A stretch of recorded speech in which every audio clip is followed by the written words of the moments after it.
الذي أرسل إلى الناس كافة بشيرا ونذيرا وداعيا إلى الله بإذنه وسراجا منيرا. أما بعد فقد قال الله تعالى في كلامه المجيد وفي فرقانه الحميد. أعوذ بالله من الشيطان الرجيم. بسم الله الرحمن الرحيم. إن الله يحب التوابين ويحب المتطهرين. وقال رسول الله صلى الله عليه وسلم: من أحيا سنتي فقد أحبني، ومن أحبني كان معي في الجنة، أو كما قال عليه الصلاة والسلام. صدق الله العظيم وصدق رسوله النبي الكريم، ونحن على ذلك من الشاهدين والشاكرين والذاكرين، والحمد لله رب العالمين.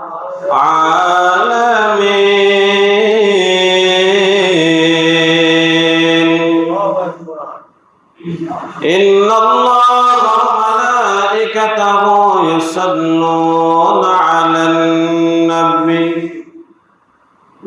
يا أيها الذين آمنوا صلوا عليه وسلموا تسليما। আমরা সবাই মন প্রাণ উজাড় করে দুরূদ শরীফ পড়ি। اللهم صل على محمد وعلى آل محمد كما صليت على إبراهيم وعلى آل إبراهيم إنك حميد مجيد. اللهم بارك على محمد وعلى آل محمد كما باركت على إبراهيم وعلى آل إبراهيم إنك حميد مجيد. اللهم صل وسلم وبارك عليه. السلام عليكم ورحمة الله وبركاته. وعليكم السلام ورحمة الله وبركاته. আল্লাহ রাব্বুল আলামিনের দরবারে অসংখ্য অগণিত শুকর ও সুজুদ যে আল্লাহ পাক অত্যন্ত দয়া করে মায়া করে মহব্বত করে আল্লাহ রাব্বুল আলামিনের ঘরে সুস্থ হালতে সুন্দরভাবে আসতে পেরেছি, বসতে পেরেছি, নামাজ পড়তে পারবো, এই তৌফিকটুকু আল্লাহ রাব্বুল আলামিন দিয়েছেন। তার জন্য মহান রাব্বুল আলামিনের দরবারে আমরা শুকরিয়াটুকু আদায় করি, বলে আলহামদুলিল্লাহ। আলহামদুলিল্লাহ। এই আসমান জমিনের মালিককে আল্লাহ। আমরা যা কিছুই করি না কেন, আমাদের ভবিষ্যৎ অনেক পরিকল্পনা আছে। বাড়ি করব, গাড়ি করব, টাকা পয়সা করব, বিল্ডিং তুলব, আরো কয়েকখানি জায়গা কিনব, ঠিক আছে? এই আশা মনে সব আরো কয়েকখানি জায়গা কিনব। ছেলে 2টা বিদেশ গেছে, আরো 3টা পাঠানোর চিন্তা ভাবনা করতেছে। এরকম পরিকল্পনার শেষ নাই। আল্লাহ বলেন, ভবিষ্যতের অনেক চিন্তা করতেছো বান্দা, কোন ভবিষ্যৎ তোমার জন্য সঠিক হতে পারে, নাও হতে পারে, কিন্তু মৃত্যু নামক ভবিষ্যৎ তোমার জন্য 100% হবেই হবে। হবে ঠিক ঠিক না? ঠিক টাকা হবে কিনা জানি না, কোটি কোটি টাকা, কিন্তু এটা আমার ভবিষ্যতের চিন্তা। ছেলে হবে কিনা জানি না, মেয়ে হবে কিনা জানি না, এটা আমার ভবিষ্যতের চিন্তা। কিন্তু মৃত্যু নামক যে ভবিষ্যৎ, এইটা কোনো মানুষ ফিরাইতে পারত না, ঠিক না? এটা একমাত্র মৃত্যুর মালিক কে? আল্লাহ। কোন মানুষ আজকে পর্যন্ত, বলেন তো, আজকের থেকে 200 বছর আগের মানুষ আপনি দেখাইতে পারবেন? না সবাই গেছে। সবাই কি? সবাই চলে গেছে। আমরাও একদিন চলে যাব, কিন্তু সব ভবিষ্যৎ দুনিয়াতে রেখে, সকল ভবিষ্যৎ দুনিয়াতে রেখে আমরা চলে যাব। মৃত্যু নামক ভবিষ্যৎ এইটি 100% সঠিক। এটা কি 100% সঠিক? আর যত ভবিষ্যৎ আছে সব ভুল, কিন্তু একটা ভবিষ্যৎ, সেটা হলো মৃত্যু। আমার মৃত্যু যেন হবে, এইটি ভবিষ্যতে দেখা যায়। তার জন্য দুনিয়া ফিকির করি, চিন্তা ভাবনা করি একবার, যে আমরা কোথায় ছিলাম, কোথায় আছি, আবার কোথায় চলে যাই, ঠিক না? কবি খুব সুন্দর করে বলে,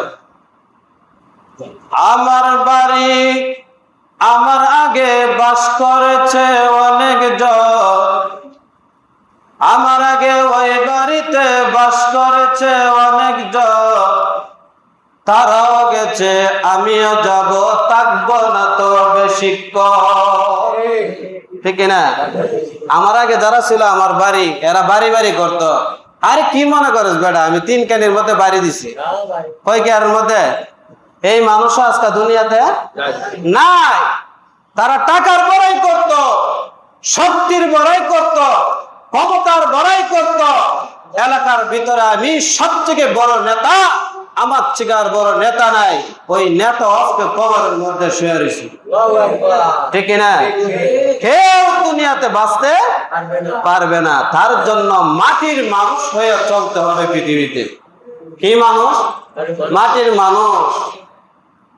ইব্রাহিম আলাইহিস সালামের জামানায় হযরত ইব্রাহিম আলাইহিস সালাম সন্তানকে 3টা ওসিয়ত করেছিলেন। নবী ইব্রাহিম বলেছিলেন, সন্তান আমার, আমি যদি দুনিয়া থেকে চলে যাই, আমি যখন চলে যাব, তুমি এক আল্লাহর উপরে বিশ্বাস রাখবা। কয় আল্লাহর উপর? এক আল্লাহর উপরে বিশ্বাস রাখবা, 1 নাম্বার ওসিয়ত। 2 নাম্বার ওসিয়ত, সন্তান আমার শোনো, তুমি যে অবস্থায় থাকো না কেন, আল্লাহর ইবাদত করবা। কার ইবাদত? 3 নাম্বার, বান্দা ও আমার সন্তান, তুমি শোনো, যে অবস্থায় থাকো না কেন, তুমি মালিকের সাথে শিরিক করতে পারবে না। এক আল্লাহর ইবাদত। কয় আল্লাহ? এক আল্লাহর ইবাদত। আমি বলছিলাম, মাটির মানুষ হয়ে কিভাবে চলবেন? হযরত আবু বকর ছিলেন মাটির মানুষ। কি মানুষ? হযরত আবু বকরের মতো নম্র ভদ্র আর কোন মানুষ দুনিয়ার জমিনে ছিল না, আর আসবেও না মনে হয়। কারণ হলো, হযরত আবু বকর বলেন, আমি যখন রাস্তার দিকে হাঁটি, আমি চিন্তা করি, যদি আমি গাছের পাতা হয়ে যাইতাম, কি হয়ে যেত? আমি যদি গাছের পাতা হয়ে যাইতাম, একজন ব্যক্তি আইসা আমাকে সিরা নিয়া ছাগল রে খাওয়াইলে তো কোনো বিচার হইতো না। সুবহান। আমি যদি ওই রাস্তার ঘাস হইতাম, কোন একজন পুরুষ অথবা কোন একজন মহিলা ওই গাছটাকে নিয়ে গরুরে খাওয়াইব, ছাগলরে খাওয়াইব, কোন ধরনের বিচার হইব ঠিক না? কোন ধরনের বিচার হইব না। কিন্তু আমি দুনিয়ার জমিনে আসছি, কিন্তু আমি জান্নাতের সার্টিফিকেট পাইছি। ওই যে হাসরের ময়দানের মধ্যে এক পায়ে 50,000 বছর দাঁড়িয়ে থাকতে হবে। তারপরে হিসাব আমলনামা আমার ডান হাতের মধ্যে দিবে, তোমার বাম হাতের মধ্যে দিবে। আমার আমলনামাটা যদি খারাপ হয়, মালিকের কাছে আমি কি জবাব দিব? এটা কার চিন্তা ছিল? আবু বকরের। কার চিন্তা? আবু বকর। আমার যদি এরকম চিন্তা ভাবনা থাকতো, তাহলে কারো কাছ থেকে জোর জুলুম করে টাকা পয়সা নিতাম না। আমাদের যদি এরকম চিন্তা ভাবনা থাকতো, কারো কাছ থেকে টাকা জমি জুলুম করে নিতাম না ঠিক না? এরকম চিন্তা ভাবনা সাহাবায়ে কেরামরা করছেন, তার কারণে পৃথিবীর সর্বশ্রেষ্ঠ মানব আল্লাহ বানায়া দিয়েছে। সাহাবায়ে কেরামদের মতো মানুষ আর দুনিয়াতে আসবে না। আল্লাহ। হযরত মুসা পয়গম্বর তোর পাহাড়ের মতো কি ভাই, তোর পাহাড়ের মতো হয়ে বললেন, আল্লাহ আমাকে এমন একটা জিকির দেন, এমন একটা ওয়াজিফা দেন, এমন একটা তাসবিহ শিখায়া দেন যে তাসবিহের কারণে আমি আল্লাহ আপনাকে স্মরণ করতে পারি, মনে করতে পারি, আপনার জিকির করতে পারি। কে বলতেছে? মুসা পয়গম্বর। ওই মুসা মনে করতেছে রব্বে কারীম এমন একটা দোয়া শিখায়া দেন, এমন একটা ওয়াজিফা শিখায়া দেন, এমন একটা দোয়া শিখায়া দেন যে দোয়ার মাধ্যমে আপনি রবকে আমি স্মরণ করতে পারি, রবের কাছে দোয়া করতে পারি। আল্লাহ রাব্বুল আলামিন মুসা কালিমুল্লাহকে ডাকতে বললেন, পয়গম্বর আপনি দোয়া করেন লা ইলাহা ইল্লাল্লাহ। তখন মুসা পয়গম্বর ডাকতে বললেন, আল্লাহ এই বাক্যটা তো আপনার সকল বান্দাই পড়ে, আমাকে এমন একটা বাক্য দেন যে বাক্য আর কোন বান্দা জবে নাই পড়ে নাই। রব্বে কারীম ডাকতে বললেন, মুসা তুমি যে বাক্যটার কথা বলছো, ওই বাক্যটা যদি আসমান এবং জমিন লাগাই, সাত আসমান যদি এক কল্লা রাখা হয়, সাত জমিন যদি এক কল্লা রাখা হয়, আর যদি সাত আসমান সাত জমিনের মধ্যবর্তী অবস্থার সকল কিছুই যদি এক কল্লায় রাখা হয়, আর কালেমা যদি অপর কল্লা রাখা হয়, কালেমার কল্লা ভারী হয়ে যাবে। আল্লাহ। মুসা পয়গম্বরকে বুঝাইতে চাইলেন, মুসা এই কালেমাটা সকল বান্দা যদি মুখ দিয়া জবান দ্বারা পড়ে সে মুসলমান হবে, অন্তর দিয়া পড়লে সে মুসলমান হবে, বাস্তবায়ন করে দেখাইলে সে মুসলমান হবে। ওই কালেমার থেকে দামি আর কালেমা আর বাক্য এই পৃথিবীতে আমি আর সৃষ্টি করি না। কালেমার দাম আছে না? না। আমাদের কাছে দাম নাও থাকতে পারে, কিন্তু আমাদের মালিকের কাছে দাম আছে। কার কাছে? মালিকের কাছে। আমাদের রব্বে কারীমের কাছে দাম আছে। কেমন দাম? যারা কালেমা একবার পড়লো, মদিনাওয়ালার নবী বলেন, ফাতিহাতুল জান্নাহ লা ইলাহা ইল্লাল্লাহ। যারা একবার কালেমা পড়লো, তারা যেন নিজেকে জান্নাতে প্রবেশ করাইল। একবার পড়ার পরে যদি শুধু শিরিক না করেন, কোনো নামাজ রোজা পড়েন নাই, কোন ধরনের ইবাদত করেন নাই, শুধু একমাত্র নামাজ বাদ দিয়ে সবকিছু বাদ দিয়ে কালেমে একবার পড়ছেন, শিরিক করেন নাই, একবার না একবার আপনি জান্নাতে যাবেন। অনেকের মনে আসতে পারে হুজুর তাহলে তো নামাজ পড়ার দরকার নেই, তাহলে তো রোজা রাখার দরকার নাই, আল্লাহর ইবাদত করার দরকার নাই, জিকির আজকার করার দরকার নাই, একবার না একবার জাহান্নামে যাব। আমি বলি ভাই, নিমসার বাজারে যাইতে গেলে পুরো রাস্তার মধ্যে আগুন আছে। কি আছে? সারা রাস্তার মধ্যে আগুন আছে। আপনার নিমসার বাজারে যাইতেই হবে, তাহলে বলুন তো আপনি আগুন ছাড়া যাইতে পারবেন? যাইতে পারবেন না। ঠিক তেমনি ভাবে নিমসার বাজারে যাইতে গেলে আগুন দেওয়া যাইবেন, কেনা যাইবেন না, দরকার হলে ঘরের ভিতরে না খায় মা কামনা করে আগুন দিয়ে চলবে না। ঠিক তেমনি ভাবে ইবাদত না করলে আগে জাহান্নাম হইলা হইয়া লাকড়ি হইয়া তারপরে জান্নাতে যাইতে পড়া। তারপরে জাহান্নামের আগুন কেমন? দুনিয়ার আগুন হাতের মধ্যে লাগলে, দুনিয়ার আগুন হাতের মধ্যে লাগলে কলিজা পর্যন্ত জ্বলা যায়, ঠিক না? কলিজার মধ্যে আগুন জ্বলা যায়, হাতের মধ্যে লাগলে হাত জ্বলা সারকার হয়ে যায়, মুখের মধ্যে লাগলে মুখ সারকার হয়ে যায়, মাথার মধ্যে লাগলে মাথা চরকার হয়ে যায়। কিন্তু কিয়ামতের দিন এমন একটা দিন, ওই দিনের মধ্যে আগুন যদি আপনার হাতের মধ্যে লাগায় দেওয়া হয়, কলিজা বুনা বুনা হয়ে যাবে। কি হবে? কলিজা একদম কি হয়ে যাব? বুনা বুনা হয়ে যাবে। তাহলে আমরা ইবাদত করতে হবে। কি করতে হবে? ইবাদত ছাড়া আর কোন রাস্তা আছে? মেসওয়াক করার 10টা ফজিলত বলবা। কি করার? মেসওয়াক করার 1 নাম্বার, আল্লাহ তাআলার সন্তুষ্টি অর্জন হয়। কি হয়? সবাই বলেন, আল্লাহ তাআলার কি হয়?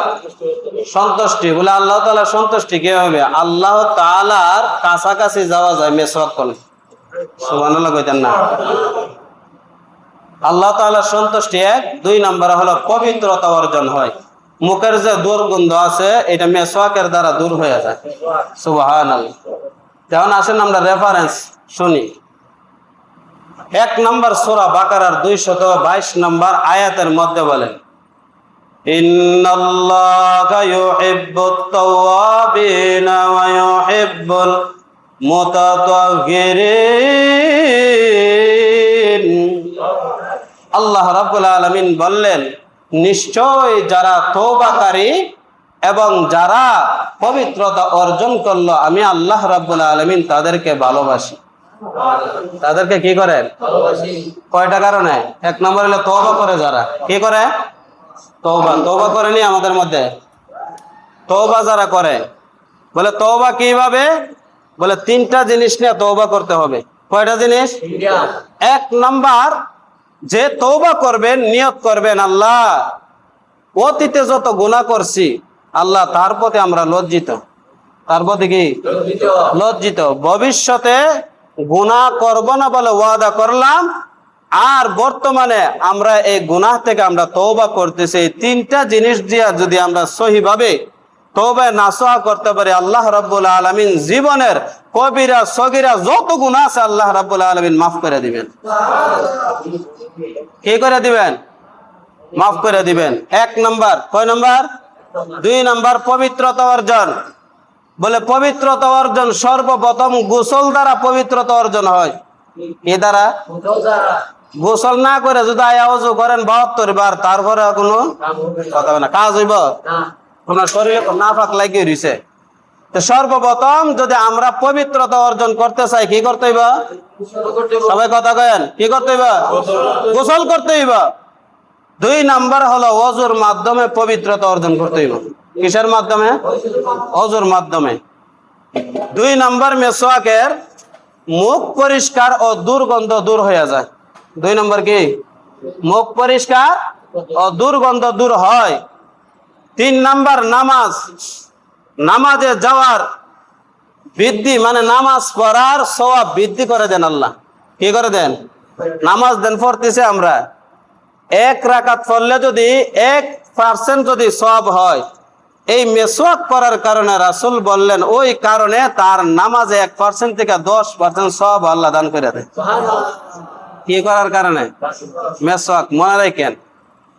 4 নাম্বার, এটি সচ্চলের গুরুত্বপূর্ণ সুন্নত, মানে সকল নবীদের কি গুরুত্বপূর্ণ সুন্নত। সকল নবীরা মেসওয়াক করছেন।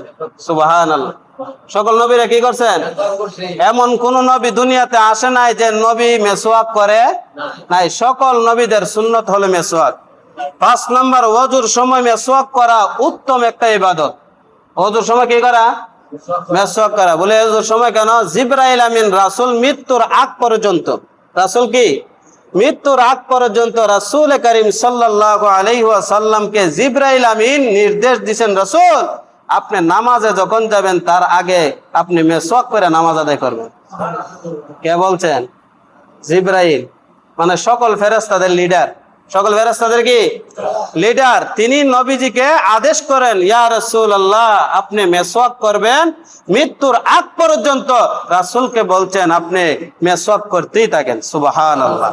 6 নাম্বার, নামাজের আগে মেসওয়াক করা অত্যন্ত জরুরি এবং গুরুত্বপূর্ণ সুন্নত। কি? নামাজের আগে।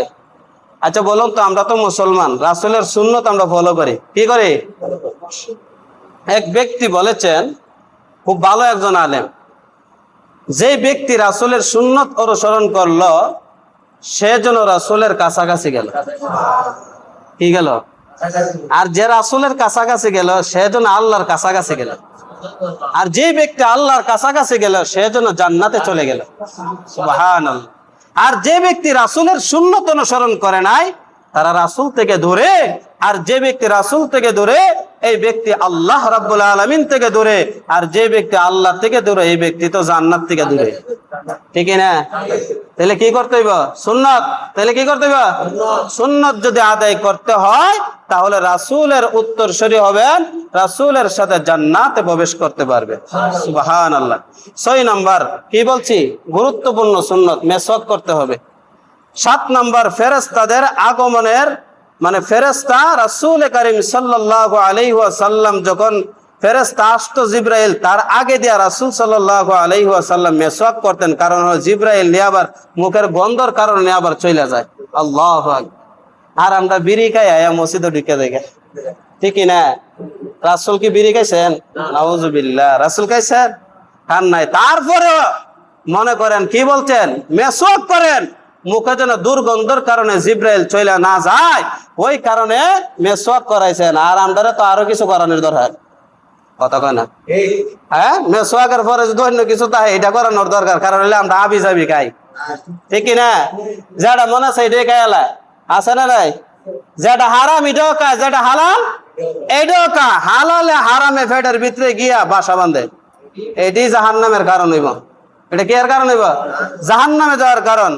8 নাম্বার, এটি নবীদের এবং রাসূলদের, সকল নবী এবং রাসূল যারাই পৃথিবীতে আসছেন উম্মতকেও তাগিদ দিয়েছেন, হে উম্মত তোমরা সকলে মেসওয়াক করবা প্রত্যেকটা ইবাদতের আগে। সুবহানাল্লাহ। কিসের আগে?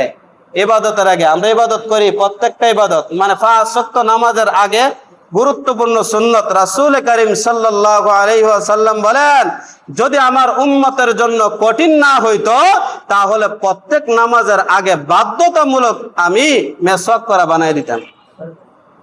আমাদের জন্য কঠিন কিনা? কয়জনের কাছে মেসওয়াক কাছে দেখাইতে পারবেন? তাহলে এর থেকে আর কঠিন কি আছে আমরা বলেন?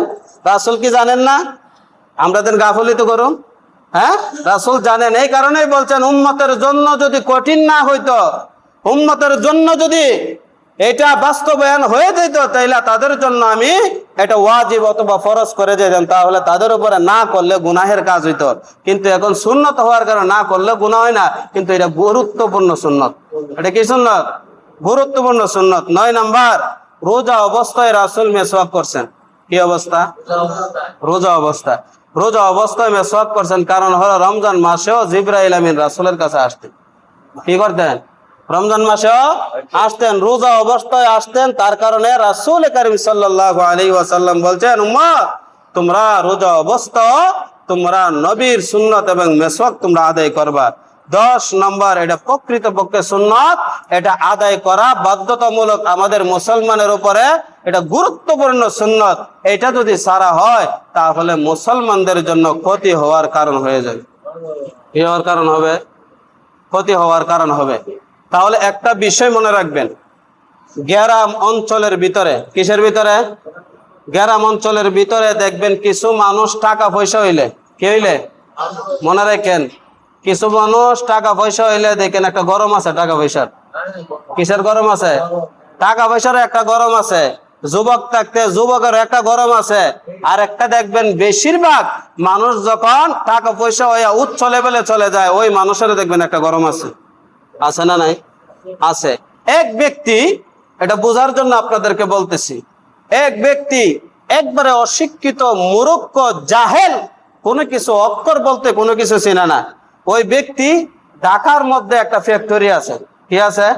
ফ্যাক্টরি আছে। হঠাৎ করে ম্যানেজার ফোন দিয়ে বলতেছে, স্যার আপনার ফ্যাক্টরির মধ্যে আগুন লাগছে, আপনি অতি জরুরি যত তাড়াতাড়ি পারেন আসেন, যত জরুরি অতি তাড়াতাড়ি আসেন, আপনার এটা একবারে সারকার হয়ে যাইতেছে, আগুন লাগিয়া অবস্থা একবারে শেষ। বলতেছে, অন ম্যানেজার বলতেছে, আপনি কি দিয়ে আসবেন? এসি দিয়ে আইসেন, আপনার মাথা তো এমনি গরম। যখন শুনছেন আপনার মাথা কি এমনি গরম, আপনি ট্রেন গাড়ি দিয়ে আসবেন আর এসির রুম লইবেন। কি এর রুম লইবেন?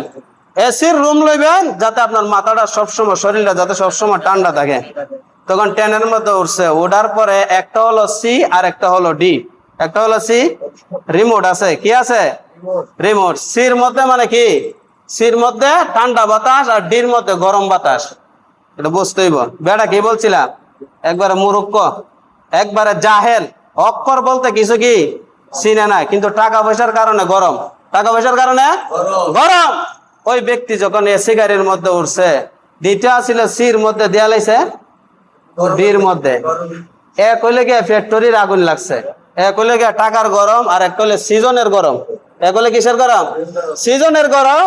আর একটা হলো এইভাবে গরম, যখন গরম লাগছে তখন দেখা যায় আইতো ছিল ঠান্ডা বাতাস, আইতেছে কি বাতাস? একবারে আপনার একদম গাইমা গুইমা একদম শেষ হয়ে গেছে। তখন এক ব্যক্তির কাছেও গরম বাতাসটা যাইতেছে ফার্স্টের রুমে, কইতেছে কিউ আপনার এখানটা ঠান্ডা বাতাস হওয়ার কথা, আপনার এখানটা গরম বাতাস হয়ে গেলে গিয়া। কয় না, কয় আমি গরম হই বালা ভাই। কি বালা ভাই?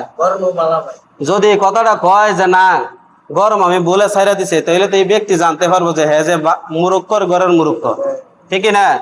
কি বলতে পারবো যে ডাইরেক্ট মুরুক্ক, এটা কিন্তু বুঝতে দিছে না। আমি যদি বলি যে আমি গরম আমি বলে ছাইরা দিছে, তাইলে বুঝবো যে আমি মুরুক্ক, তার কারণে আমি এর বুঝতে দিছি না। কইছি কিতা গরমে আমার ভাল লাগে। তখন আপনার গাড়ির থেকে স্টেশন নামছে, নামার পরে ম্যানেজার বলতেছে যে স্যার আপনি তো একবারে গাইমা গুমা একবারে শেষ। বলতেছে যে গাইমা গুমা শেষ কারণ হলে এসিটা নষ্ট আছে। কি নষ্ট আছে? আপনারা বলুন তো, এসি নষ্ট না হ্যাঁ নষ্ট? হ্যাঁ নষ্ট হওয়ার কারণে হ্যাঁ নিজে কষ্ট করছে। এরকম সমাজে কিছু আছে হ্যাঁ নষ্ট, কিন্তু মানুষটাকে নষ্ট আছে না নাই? হ্যাঁ নিজে নষ্ট হইয়া মানুষ যারা ভালো মানুষ আছে হেরারও নষ্ট বানাইতে চায়, ঠিক না? এক ব্যক্তি 3-4 মিনিট আছে সময়, এক ব্যক্তি রাজা হাতি বাড়ির সামনে বাইন্দা রাখছে। কি বাইন্দা রাখছে? হাতি বাইন্দা রাখছে। বান্দার পরে দেখতেছে একটা ব্যাঙ কুতুর পরে পরে লাভ দিয়া তার হাতিরে লাত্তি দিয়ে আবার গাতার মধ্যে যাই। কিসের মধ্যে? তার হাতিরে লাত্তি দিয়ে আবার ব্যাঙটা গাতার মধ্যে চলে যায়। একবার দুইবার তিনবার দেখার পরে প্রধানমন্ত্রীর ডাক দিছে, এ প্রধানমন্ত্রী আসো, এই যে ব্যাঙটা লাত্তি দিতেছে বারবার আমার হাতিটারে, এটা কি কারণ? প্রধানমন্ত্রী বলে এটা আমার বাপ দাদা 14 গোষ্ঠী কোনো কিতাব পড়ছি, ঠিক আছে, কোনো জায়গা পাইছি না, কোনো জায়গা কি পাইছে না। বাদশাহ হইলে কিন্তু জ্ঞানী, একটা জায়গা দেন যা এটা জ্ঞান কাটায়, কিন্তু ওই জায়গার মধ্যে গিয়া বসে, ঠিক না? চিন্তা করছে, সবাই ডাক দিয়া বলতেছে গিয়া দেখো ব্যাঙের গাতার মধ্যে কি আছে। তখন গিয়া দেখে ব্যাঙ যে জায়গার থেকে লাভ দেয় ওই ব্যাঙের গাতার মধ্যে একটা স্বর্ণর একটা পয়সা আছে। কিসের পয়সা? স্বর্ণর পয়সাটা লাল হয়ে রয়েছে। তখন বাদশাহ বলছে হে তো নিজের থেকে লাভ দেয় না, হের নিচে পয়সা থাকার কারণে হে লাভ দেয়। বুঝেন না কথা? হ্যাঁ নিজে লাভ দেয় না, টাকা থাকার কারণে টাকার গরমে লাভ দিতেছে। কিসের কারণে? টাকার গরমে। এমনও কিছু মানুষ আছে সমাজের ভিতরে বালা কথা কইলেও দেখেন গরম দেহা আছে না নাই? সমাজে এরকম মানুষ আছে নি? এক নাম্বার কারণ হলো শক্তি, দুই নাম্বার কারণ হলো টাকার গরম। এটা যাদের মধ্যে থাকবে, যারা ধৈর্যশীল হয়ে থাকবে, তারাই হলো প্রকৃত মানুষ। আর যারা ধৈর্য ধরে থাকবে না, এরা হলো অমানুষ। ঠিক না? সাহাবাই কেরামরা কোনোদিন টাকার গরম দেখা নাই, কোনোদিন ক্ষমতার গরম দেখা নাই। উসমান সারা পৃথিবীকে 3 বার বিক্রি করলে, তারপরে উসমান বিক্রি করলেও কিনতে পারবে, কিন্তু তারপরেও বেলালের মতো সাহাবীকে আপনার সারাই আনছে তার ধৈর্যশীলের কারণে। কিসের কারণে? ধৈর্যশীলের কারণে। তারা পয়সার গরম দেখা নাই, টাকার গরম দেখা নাই, ক্ষমতার গরম দেখা নাই। যদি প্রকৃতপক্ষে মানুষ হয়ে থাকেন, প্রকৃতপক্ষে বুদ্ধিমান হয়ে থাকেন, তাহলে আমরা বলবো যে আপনি মাটির মানুষ হয়ে চলেন, কিন্তু মানুষকে হেনস্থা করার দরকার নাই, মানুষকে মিথ্যা অপবাদ দিবেন না, মানুষকে গালাগালি করবেন না। আপনি নিজে ভালো তো তামাম পৃথিবী ভালো হয়ে যাবে। আগে কে ভালো হইতেইব? আগে নিজে ভালো। আগে কে ভালো হইতেইব? নিজে ভালো হলে বাবা ভালো হবে, বাবা ভালো হলে ছেলে ভালো হবে। কিন্তু কিছু কিছু ভালো করেও কিছু কিছু কুলাঙ্গার সন্তান হয়ে যায়। কারণ কি? যে কোনো একটা অপরাধ করার কারণে, যে কোনো কি করার কারণে। অনেকে আছে হুজুর এর বাপ খুব ভালো ছিল, কিন্তু হে কই থেকে জানা আইছে। আসল কথা হলো হে ওই খারাপ মানুষের সাথে সঙ্গ দিয়া খারাপ হয়ে গেছে। 2 নাম্বার উদাহরণ, আলুর সাথে 1 মণ আলুর সাথে একটা খারাপ আলু আপনারা রাখবেন নি? কত করেন আপনারা? একটা খারাপ আলু রাখবেন? কারণ কি? রাখলে এটা আরেকটার বসাই লিব, এটা আরেকটারে কি করবো? লাগবো। 2 দিন পরে গিয়া দেখবেন আর 5টা আলু ফসে গেছে, ফসার লগে লাগিয়া। ঠিক তেমনি ভাবে সমাজের যুবক যদি একজন ফসে আর 5 জন যদি তার সাথে চলে, এই 5 জন যুবক ওই ফসার সাথে থেকে ফসছে যাইব। ঠিক না? তাহলে সাবধান, আপনার সন্তানদেরকে সাবধান করে দিবেন যে এইলো আলু ফসার মতো, এইলো গু ফসার মতো। ওই মানুষ হতে পারে কিন্তু প্রকৃতপক্ষে মানুষ হতে পারে নাই। খারাপ মানুষ হওয়ার কারণে সে জানোয়ারের চেয়ে আরো খারাপ হয়ে গেছে। কিসের চেয়ে? জানোয়ারের চেয়ে খারাপ হয়ে গেছে। তার সাথে চলাফেরা করা যাবে না। আল্লাহ যেন এই কথার উপরে আমল করার তৌফিক দান করেন। সকলে বলে আমিন। ওয়া আখির দাওয়ানা।